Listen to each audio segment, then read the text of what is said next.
First thing it reminded me of is, it actually reminded me of the movie Sister Act. Well, when she comes out on the sidewalk and they start scrubbing the graffiti off, she's not evangelizing. She's not going out and pulling people into the convent. But her enthusiasm was contagious. It got people from the neighborhood interested in what's going on, what's that building. I'm sure they didn't even pay attention to that building, but it became a beacon. I just think that we can do more just by letting people know that we're a welcoming corner of their neighborhood.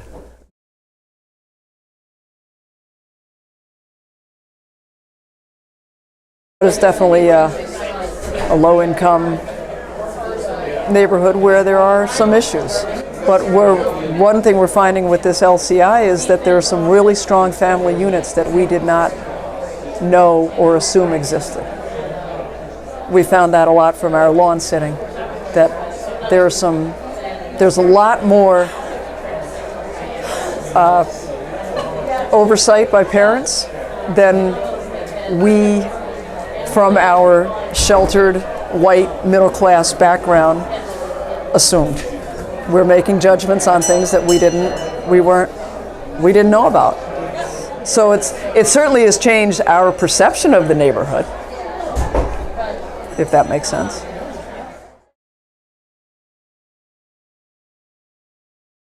I said, I'm going to take a week, and I went out at 6 o'clock with a lawn chair and a cup of coffee, because it got kind of cool, and I just sat from 6 to 7.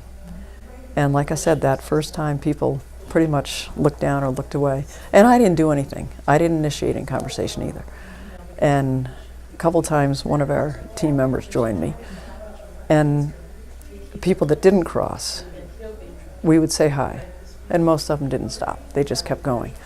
But one day we have a little free library out in front of the church, and the couple that stopped at it, and they got a couple of books, they walked back by me, and I had a book. And it turned out I was reading a book by the same author that she had chosen one. And I said, oh, you like so-and-so too. And so I did initiate that conversation. And they stopped and they chatted, and they're the ones that are asking about church and what people wear, and it was a young couple. And so after that, I made a point of saying hello first as people approached on the sidewalk. I would just say hi. And sometimes they would stop, and sometimes they just say, oh, nice day, just enjoying the weather, kind of a thing. So that's what I did. Next week I brought a football. That was a lot of fun. There were two boys that stopped. They saw the football. I said, you guys like football? Yeah. And they stopped, and we started throwing football around. A few minutes later, the parents come down. They stop. They're talking to Sandy. I'm throwing the ball with the boys, and my partner, Sandy, she's talking to the parents. And they're saying, oh, yeah, we used to go to church, this and that, and whatnot. Following week, I'm out there by myself. They come riding by. They want to stop.